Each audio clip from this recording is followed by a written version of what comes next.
നമസ്കാരം. മലയാളി വാർത്തയിലേക്ക് സ്വാഗതം. കൊച്ചി ഇടപ്പള്ളിയിൽ നിന്ന് കാണാതായ 13 വയസ്സുകാരനെ തൊടുപുഴയിൽ നിന്ന് കണ്ടെത്തി.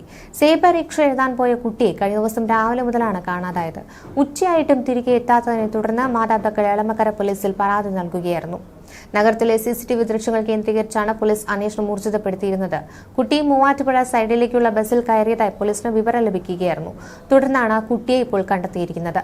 കുട്ടിയെ തൊടുപുഴ പോലീസ് സ്റ്റേഷനിൽ എത്തിച്ചു. തൊടുപുഴ ബസ് സ്റ്റാൻഡിലെ ഒരു കൈനോട്ടക്കാരന് ഒപ്പമായിരുന്നു കുട്ടിയെന്ന് ബന്ധുക്കൾ വ്യക്തമാക്കി. കൈനോട്ടക്കാരൻ തന്നെയാണ് ഇക്കാര്യം വിളിച്ചറിയിച്ചതെന്ന് ബന്ധുക്കൾ പറഞ്ഞു. ഇന്നലെ വൈകുന്നേരം തന്നെ കുട്ടി തൊടുപുഴ എത്തിയിരുന്നുവെന്നും ഇയാൾക്കൊപ്പമാണ് കഴിഞ്ഞ ദിവസം കുട്ടി ഉണ്ടായിരുന്നതെന്ന വിവരവും പുറത്തുവരികയാണ്. കൈനോട്ടക്കാരനെ പോലീസ് വിശദമായി ചോദ്യം ചെയ്യുകയാണ്. കുട്ടിയുടെ ദൃശ്യങ്ങൾ പ്രചരിച്ചതിന് പിന്നാലെയാണ് ഇയാൾ ബന്ധുക്കളെ വിളിച്ചറിയിച്ചത്. അതേസമയം കുട്ടി സംഭവത്തിന്റെ ഷോക്കിലാണെന്നും പോലീസ് വ്യക്തമാക്കിയിട്ടുണ്ട്.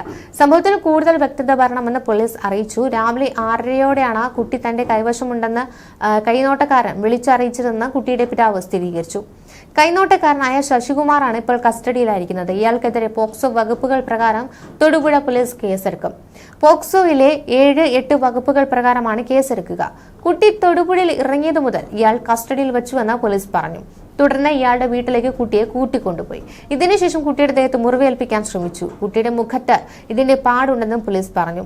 പ്രതിയെ കൊച്ചി എളമക്കര പോലീസിന് കൈമാറും. തൊടുപുഴ ബസ് സ്റ്റാൻഡിലെ കൈനോട്ടക്കാരനാണ് കുട്ടിയുടെ വിവരം വിളിച്ചു പറഞ്ഞതെന്ന് നേരത്തെ കുട്ടിയുടെ പിതാവ് പറഞ്ഞിരുന്നു. ഇന്നലെ മുതൽ CCTV ദൃശ്യങ്ങൾ പിന്തുടർന്ന ബന്ധുക്കൾ മൂവാറ്റുപുഴ വരെ എത്തിയിരുന്നു. തുടർന്നാണ് കുട്ടി തൊടുപുഴയിൽ ഉണ്ടെന്ന വിവരം കിട്ടിയതെന്നും പിതാവ് പറഞ്ഞു.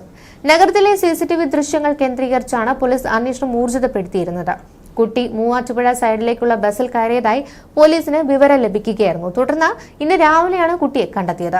ഇന്നലെ രാവിലെ 8:50-നാണ് കുട്ടിയെ പിതാവ് റീടെസ്റ്റിനായി അൽ അമീൻ സ്കൂളിൽ കൊണ്ടുചെന്ന് വിട്ടത്. മഴയായത് കാരണം പരീക്ഷ എഴുതിക്കഴിഞ്ഞ കുട്ടിയുടെ ഉത്തരപേപ്പർ വാങ്ങി അധ്യാപിക നേരത്തെ വിടുകയായിരുന്നു. പുറത്തിറങ്ങിയ കുട്ടി പക്ഷെ ഉച്ചയ്ക്ക് 1 മണിയായിട്ടും വീട്ടിലെത്തിയില്ല. ഇതോടെ പിതാവ് സ്കൂളിൽ വിളിച്ചന്വേഷിച്ചു. പക്ഷേ 10 മണിക്ക് മുൻപായി കുട്ടി സ്കൂളിൽ നിന്ന് പോയെന്നാണ് അധികൃതർ അറിയിച്ചത്. പിന്നാലെ പിതാവ് എളമക്കര പോലീസിൽ പരാതി നൽകുകയായിരുന്നു. കൊച്ചിയിൽ നിന്നും പോയ കുട്ടി വൈകിട്ട് 6 മണിയോടെയാണ് തൊടുപുഴ ബസ് സ്റ്റാൻഡിലെത്തിയത്. ഇരുട്ട് വീഴാൻ തുടങ്ങിയതോടെ ഭയം തോന്നിയ കുട്ടി അടുത്ത് കണ്ട ശശികുമാറിനോട് സഹായം ചോദിക്കുകയായിരുന്നു. തന്നെ തിരിച്ച് വീട്ടിലെത്തിക്കാമോ എന്ന് ചോദിച്ചപ്പോൾ ഉറപ്പായും സഹായിക്കാമെന്ന് ശശികുമാർ മറുപടി നൽകി. എന്നാൽ തൊടുപുഴയിലെ ഇയാളുടെ വീട്ടിലേക്കാണ് കുട്ടിയെ കൊണ്ടുപോയത്. വീട്ടിലെത്തിയത് പിന്നാലെ ഈ ശശികുമാറിന്റെ സ്വഭാവം രീതിയും ഒക്കെ മാറി. കുഞ്ഞിനെ ശാരീരികമായി ഉപദ്രവിക്കാൻ തുടങ്ങി. പേടിച്ചരണ്ട കുട്ടി ബഹളം വയ്ക്കാൻ തുടങ്ങി. ഇതിനിടെയായിരുന്നു ഈ കുട്ടിയെ കാണാതായ വാർത്തകളെ ശ്രദ്ധയിൽപ്പെടുന്നത്. ഉടൻ പണിയാകുമെന്ന് തോന്നിയതോടെ ഈ കുട്ടിയോട് പിതാവിന്റെ നമ്പർ വാങ്ങി വിളിച്ചറിയിക്കുകയായിരുന്നു. തൊടുപുഴ ബസ് സ്റ്റാൻഡിൽ എത്തിയാൽ കുട്ടിയെ കൈമാറാമെന്നാണ് ഇയാൾ പറഞ്ഞിരുന്നത്. ഇതേ തുടർന്ന് പിതാവും ബന്ധുക്കളും പോലീസും തൊടുപുഴയിലെത്തി കുട്ടിയെ കണ്ടു. കൂടെ ഉണ്ടായിരുന്ന ശശികുമാറിനെ പോലീസ് സ്റ്റേഷനിലേക്ക് ഉടൻ തന്നെ കൊണ്ടുപോവുകയായിരുന്നു. കുട്ടിയെയും ഇയാളെയും ചോദ്യം ചെയ്തതോടെ കേസിന്റെ ഗതി തന്നെ മാറി. കുട്ടിയെ ഇയാൾ ശാരീരികമായി ഉപദ്രവിക്കാൻ ശ്രമിച്ചതായാണ് മൊഴി ലഭിച്ചത്. ഇതോടെ പോലീസ് പോക്സോ 7-8 വകുപ്പുകൾ ചേർത്ത് കൈനോട്ടക്കാരനെതിരെ കേസെടുക്കുകയായിരുന്നു. എളമക്കര പോലീസ് എത്തി ഇയാളെ ചോദ്യം ചെയ്ത് അറസ്റ്റ് രേഖപ്പെടുത്തും. കുട്ടി തന്റെ കൂടെ ഉണ്ടെന്ന് കൈനോട്ടക്കാരനായ ശശികുമാർ അറിയിച്ചതിനെ തുടർന്നാണ് ഈ രക്ഷിതാക്കളും പോലീസും സംഭവ സ്ഥലത്തേക്ക് എത്തിയത്. തലേ ദിവസം മുതൽ കുട്ടി ഇയാൾക്കൊപ്പം ഉണ്ടായിരുന്നുവെന്നാണ് വിവരം. കുട്ടിയെ ഇയാൾ ദേഹോപദ്രവം നടത്തിയതായും സൂചനകളൊക്കെ പുറത്തു വന്നിരിക്കുകയാണ്. ഇയാൾക്കെതിരെ പോലീസ് പോക്സോ വകുപ്പ് പ്രകാരമാണ് കേസെടുക്കുക. തൊടുപുഴയിലെത്തിയ കുട്ടിയെ ശശികുമാർ വീട്ടിലേക്ക് കൂട്ടിക്കൊണ്ടുപോവുകയായിരുന്നു. ഇയാൾ കുട്ടിയെ ഉപദ്രവിക്കാൻ ശ്രമിച്ചുവെന്നാണ് പോലീസ് പിന്നീട് അറിയിച്ചത്. ഈ കസ്റ്റഡിയിലുള്ള ഈ ശശികുമാർ തന്നെയായിരുന്നു ഈ പിതാവിനെ ഫോണിൽ വിളിച്ച് കുട്ടി തനിക്ക് ഒപ്പമുണ്ട് എന്ന് വിവരം കൈമാറിയത്. തുടർന്നാണ് ഈ പോലീസും പിതാവും തൊടുപുഴ ബസ് സ്റ്റാൻഡിലേക്ക് എത്തിയത്. ഇതിനിടെ മറ്റൊരു സംഭവത്തിൽ യുവതിയെ വെട്ടിക്കൊന്ന സംഭവത്തിൽ പ്രതി ദിലീഷിനെതിരെ പോലീസ് പോക്സോ കേസ് ചുമത്തി. യുവതിയുടെ ബന്ധുവായ പെൺകുട്ടിയെ പീഡിപ്പിച്ചതിനാണ് കേസ്. പ്രതിക്കെതിരെ കൊലപാതക ശ്രമം, പോക്സോ ഉൾപ്പെടെയുള്ള വകുപ്പുകളാണ് ചുമത്തിയിട്ടുള്ളത്. യുവതിയുടെ 9 വയസ്സുകാരി മകളെ തട്ടിക്കൊണ്ടുപോയതിനും കേസെടുത്തിട്ടുണ്ട്. പ്രതി കുറ്റസമ്മതം നടത്തിയെന്നാണ് പോലീസ് അറിയിച്ചത്. പ്രതിയെ കൽപ്പറ്റ പോക്സോ കോടതിയിൽ ഹാജരാക്കി. കൊലപാതകം നടന്ന വീട്ടിലെത്തിച്ച് പ്രാഥമിക തെളിവെടുപ്പും പൂർത്തിയാക്കി. വയനാട് തിരുനെല്ലി അപ്പപ്പാറയിലാണ് യുവതിയെ കൊലപ്പെടുത്തിയത്. കൊലപാതകത്തിന് പിന്നാലെ കാണാതായ യുവതിയുടെ ഇളമകളെ പ്രതിയായ ദിലീഷിനൊപ്പം വീടിനടുത്ത തോട്ടത്തിൽ നിന്നാണ് പിന്നീട് കണ്ടെത്തിയത്. 13 മണിക്കൂർ നീണ്ട തിരച്ചിലിനൊടുവിലാണ് തിങ്കളാഴ്ച രാവിലെ കുട്ടിയെയും പ്രതിയെയും പോലീസ് കണ്ടെത്തിയത്. കൊലപാതകത്തിനിടെ യുവതിയുടെ മൂത്ത മകൾക്ക് പരിക്കേറ്റിരുന്നു.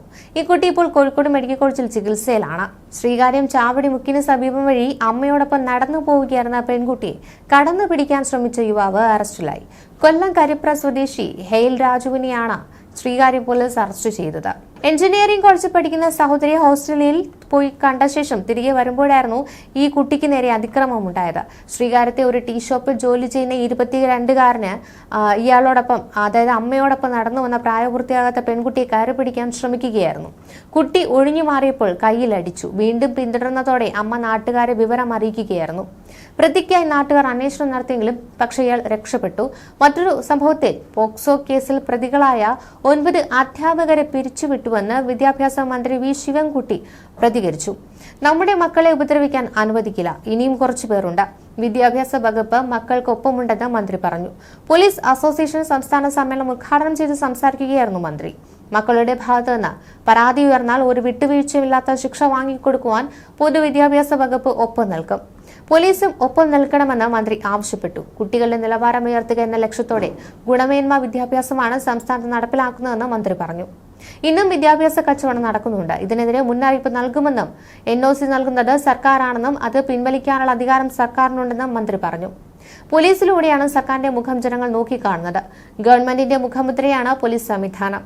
ചില സംഭവങ്ങൾ ഒഴിച്ചു നിർത്തിയാൽ പോലീസിന്റെ പ്രവർത്തനം മികച്ചതാണെന്നും മന്ത്രി വി ശിവൻകുട്ടി പ്രതികരിച്ചു. ന്യൂസ് ഡെസ്ക് മലയാളി വാർത്ത.